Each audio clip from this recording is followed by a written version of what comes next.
नमस्कार बच्चों, स्वागत है आपका। मैं आपकी हिंदी विषय की अध्यापिका विजया वर्मा। बच्चों, पिछली वीडियो में हमने विष्णु खरे जी के जीवन परिचय को जानने के साथ साथ सत्य कविता की व्याख्या को समझा था। साथ ही हमने विष्णु खरे द्वारा प्रयुक्त अलंकारों का परिचय प्राप्त किया था।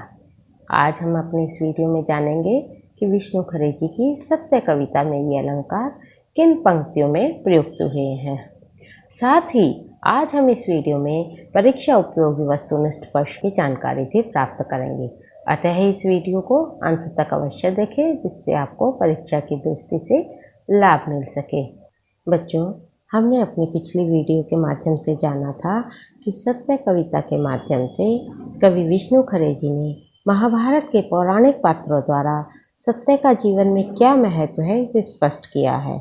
विष्णु खरे जिस काल के कवि हैं वह काल सत्य का नहीं था, इसलिए कवि सत्य कविता के माध्यम से लोगों को सत्य के महत्व को बताना चाहते हैं। एक कवि का उद्देश्य होता है कि वह अपने समाज के लोगों को सही रास्ता दिखाए। इस कविता के माध्यम से कवि ने अपने पाठकों को सही रास्ता दिखाने का ही प्रयास किया है। कवि के अनुसार सत्य ढूंढने से नहीं मिलता, सत्य सभी व्यक्तियों के अंदर विराजमान होता है, जिसे पहचानने की आवश्यकता होती है। कवि के अनुसार सत्य खोता चला जाता है यदि उसे पाने के लिए प्रयास न किए जाएं। झूठ इतना बढ़ चुका है कि सत्य किसी को दिखाई नहीं देता, जिसके कारण रिश्तों में भी परिवर्तन आ रहे हैं। वर्तमान समय में सत्य की इन्हीं परिस्थितियों के विषय में विष्णु खरे जी ने अपनी यह कविता लिखी है।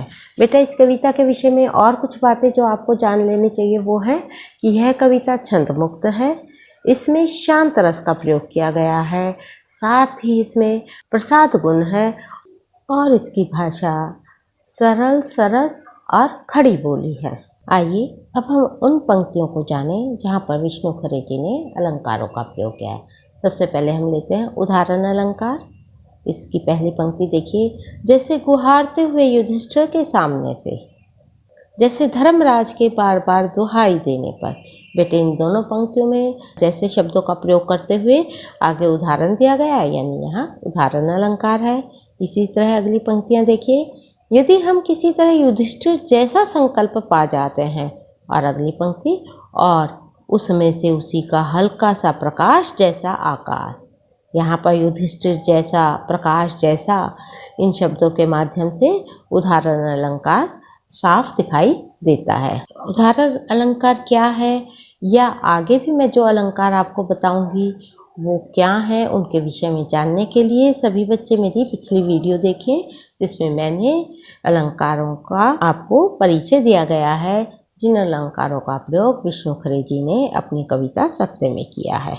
अब हम चलते हैं दूसरे अलंकार की ओर, जो है पुनरुक्ति प्रकाश अलंकार। इस अलंकार को सभी बच्चे भली भांति जानते भी होंगे। जब किसी शब्द का बार बार आवृत्ति की जाती है और अर्थ भिन्न नहीं होता तो वहाँ पुनरुक्ति प्रकाश अलंकार होता है। जैसे धर्मराज के बार बार दुहाई देने पर, बार बार शब्द दो बार आया। अगला उदाहरण, और उनमें से उनका आलोक धीरे धीरे आगे बढ़कर। यहाँ भी धीरे धीरे में पुनरुक्ति प्रकाश अलंकार है। हमारी आत्मा में जो कभी कभी चमक उठता है, कभी कभी शब्दों में पुनरुक्ति प्रकाश अलंकार है। आशा रखती हूँ सभी बच्चों को समझ में आ गया होगा पुनरुक्ति प्रकाश अलंकार।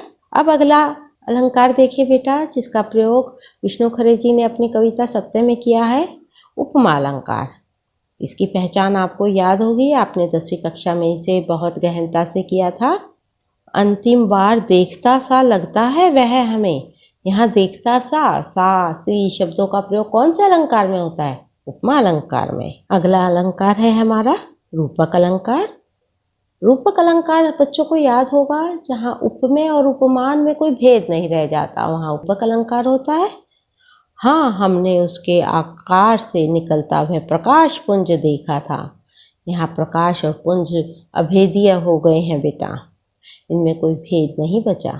दृष्टांत अलंकार, ना तो हम में कोई स्फुरन हुआ और ना ही कोई ज्वर, जब हमें कुछ दिखाई नहीं।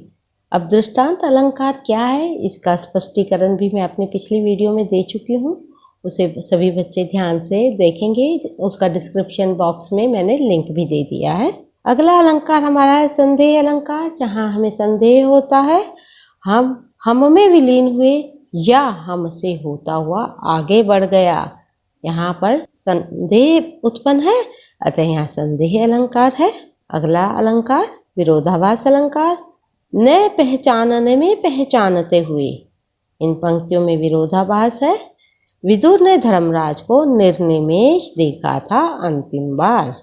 अगला जो हमारा अलंकार है बेटा, वह किसी शब्द में नहीं, वह इस संपूर्ण कविता के भाव में है।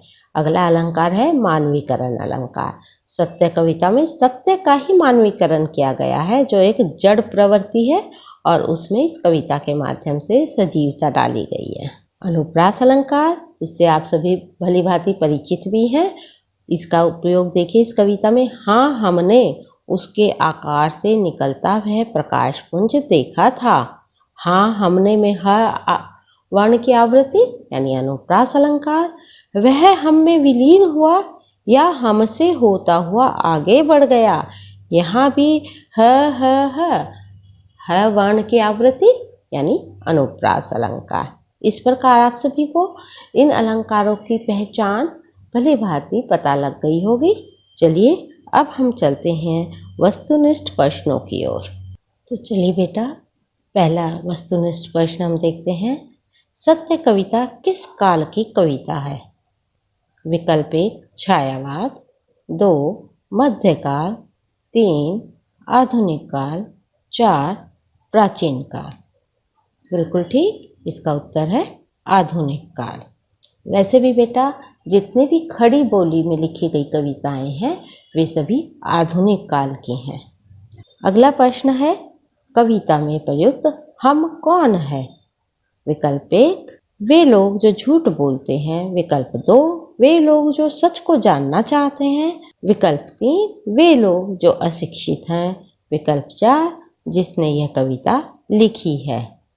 इसका उत्तर है बेटा विकल्प 2 वे लोग जो सच को जानना चाहते हैं। प्रश्न नंबर 3 निम्न में कौन सा अलंकार पूरी कविता में व्याप्त है? विकल्प 1 उपमा, विकल्प 2 रूपक, विकल्प 3 मानवीकरण, विकल्प 4 दृष्टांत। अभी अभी आप लोगों ने अलंकारों का परिचय प्राप्त किया था बेटा, अब कंफ्यूज मत होइएगा। हाँ, इन सभी अलंकारों का प्रयोग विष्णु खरे जी ने किया है, परंतु आपने उत्तर देना है, उस अलंकार को बताना है जो पूरी कविता में व्याप्त है। बिल्कुल ठीक, इसका उत्तर आएगा बेटा विकल्प 3 मानवीकरण। प्रश्न नंबर 4 देखिए, निम्नलिखित में कौन सा वाक्य गलत है? सत्य हमारी निष्ठा की परीक्षा लेता है। विकल्प नंबर 2 सत्य पुकारने पर हमसे दूर हटता जाता है। विकल्प नंबर 3 हमारा दृढ़ संकल्प देखकर सत्य रुक जाता है। विकल्प नंबर 4 सत्य हमारे साथ संवाद करता है। तो इस पूरे कविता में आपने देखा कि सत्य ने हमारे साथ संवाद नहीं किया है, अपितु और ऊपर दिए गए तीनों ही विकल्प हमारे सामने सत्य के रूप में प्रकट हुए हैं। तो इसका सही उत्तर होगा विकल्प नंबर 4। प्रश्न नंबर 5 कविता में प्रयुक्त रस कौन सा है? विकल्प 1 हास्य, विकल्प 2 करुण, विकल्प 3 वीर और विकल्प 4 शांत। तो बेटा इसमें सही उत्तर आएगा शांत रस। यह कविता पढ़ के ना तो हमें हंसी आई और ना ही दुख का भाव उठा और ना ही वीरता का, अतः इसका उत्तर है शांत रस। अगला प्रश्न है प्रश्न नंबर 6 सत्य कविता में विदुर किसका प्रतीक है? विकल्प नंबर 1 साधु का, विकल्प नंबर 2 मनुष्य का, विकल्प नंबर 3 सत्य का और विकल्प नंबर 4 सत्य के अन्वेषक का। जैसा कि आपको प्रारंभ में ही बता दिया गया था इस प्रश्न का उत्तर बिल्कुल ठीक। यहाँ पर विदुर जो है वो सत्य के प्रतीक है।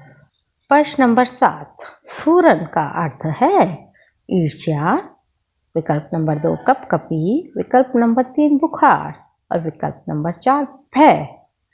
बिल्कुल ठीक, इसका सही उत्तर है विकल्प नंबर 2 कपकपी। अगला प्रश्न है हमारा सत्य कविता की भाषा कौन सी है? विकल्प नंबर 1 तत्सम प्रधान, विकल्प नंबर 2 सरल और सहज, विकल्प नंबर 3 देशज शब्द प्रधान और विकल्प नंबर 4 संस्कृत निष्ठ। जैसा कि हमने प्रारंभ में भी आपको बता दिया था कि विष्णु खरे जी की भाषा अत्यंत सरल और सहज है। संस्कृत के शब्दों को इन्होंने अधिक प्रयोग नहीं किया है और ना ही देशज शब्दों का प्रयोग इनके काव्य में मिलता है। तो इसका सही उत्तर आएगा विकल्प नंबर 2।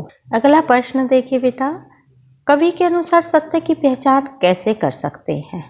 विकल्प नंबर 1 पुस्तकें पढ़कर, विकल्प नंबर 2 आत्मा की अनुभूति के द्वारा, विकल्प नंबर 3 सत्य से बातें करके और विकल्प नंबर 4 ईश्वर की भक्ति द्वारा। तो इसका सही उत्तर सोचिए। बिल्कुल ठीक, इसका सही उत्तर है आत्मा की अनुभूति के द्वारा। अब हमारा अगला प्रश्न है, निम्न में से विष्णु खरे की कविता है? सत्य और स्रोत स्मृति, विकल्प नंबर 2 सत्य और एकम, विकल्प नंबर 3 सत्य और दिशा और विकल्प नंबर 4 सत्य और देवसेना का गीत। आप जानते हैं आप सत्य कविता पढ़ रहे हैं और सत्य कविता के साथ साथ विष्णु खरे जी ने एकम कविता भी लिखी है जो आपके पाठ्यक्रम में है, जिसे हम अगली वीडियो में बताएंगे। धन्यवाद।